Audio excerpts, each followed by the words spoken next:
Peggy 18. In this 4-part series, get an inside look on the making of one of the most anticipated titles in gaming history. This is Inside Assassin's Creed 3.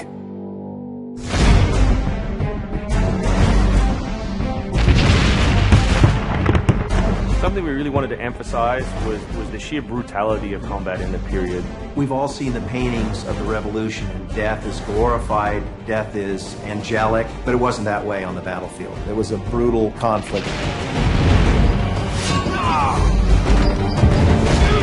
It feels that you're constantly going through dynamic fights, and that's not something technically we could do in the past. So it was like a personal challenge on the team to say, no, I think we can do this.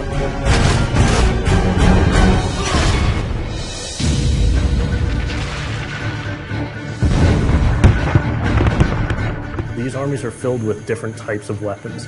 So, you have everything from muskets, you have grenadiers, you have guys with boarding axes.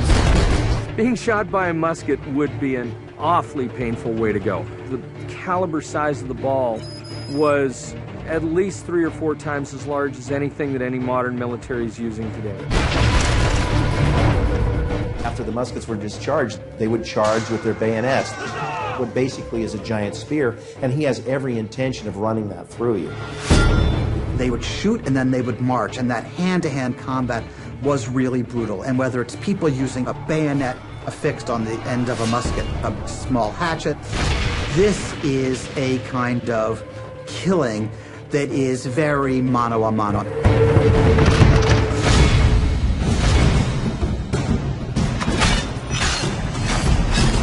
All the animations, all the weapons are brand new.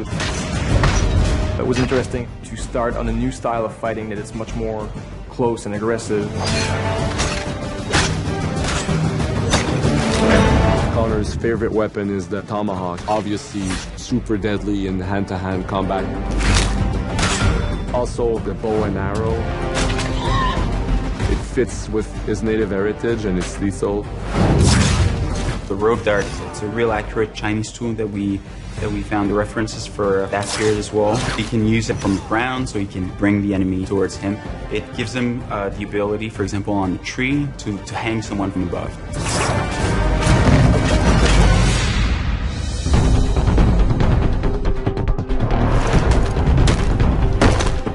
In Assassin's Creed 3, the one thing that we decided to do is to revamp the fight system from scratch. We wanted the skill in the combat in the game to be about transitioning from character to character by choosing the right moves, by performing them correctly. It allows you to basically mow your way through large numbers of people if you're good enough without stopping. What do you do if you go into a bunch of guys with muskets and they try and shoot you? So we had to figure out, can you dodge them? Can you run away? And we've added all these options, but our big one is the meat shield, where you can grab a guy and he gets shot instead. Our mocap guys are stuntmen. We spent a long time with them rehearsing and figuring out exactly what would be the greatest choreography. We had to go through, like multiple people. Connor is trained in a very different style of fighting to the British soldiers.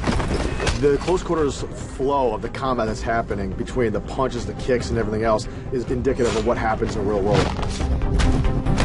I'm very impressed by the moves that they do. It's cool to see push kicks and axe kicks and different sort of takedowns that are done correctly and very believable when they're done. Right hand, right. Punch to the face, boom, to the throat, to the groin, finish with boom. This is something new for us that we're really proud of. It's fast, it's fluid, and you go through these guys like butter.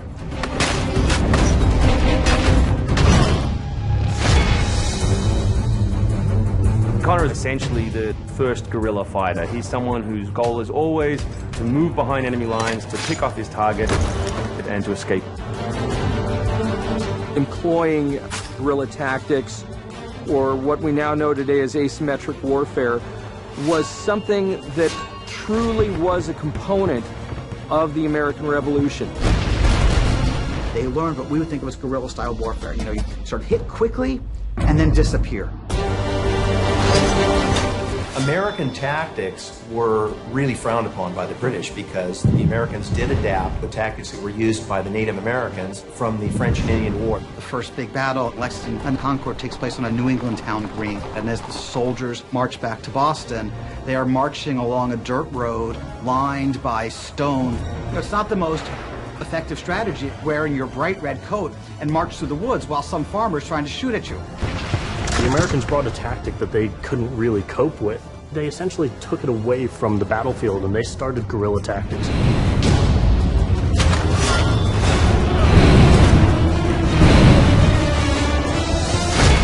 Next time on Inside Assassin's Creed 3, the hero behind the war. Connor is the hero of the American Revolution. He's a bit more like Dirty Harry. Connor is the current day Special Forces soldier. Silent, stealthy. He's fighting for freedom and he's fighting against tyranny.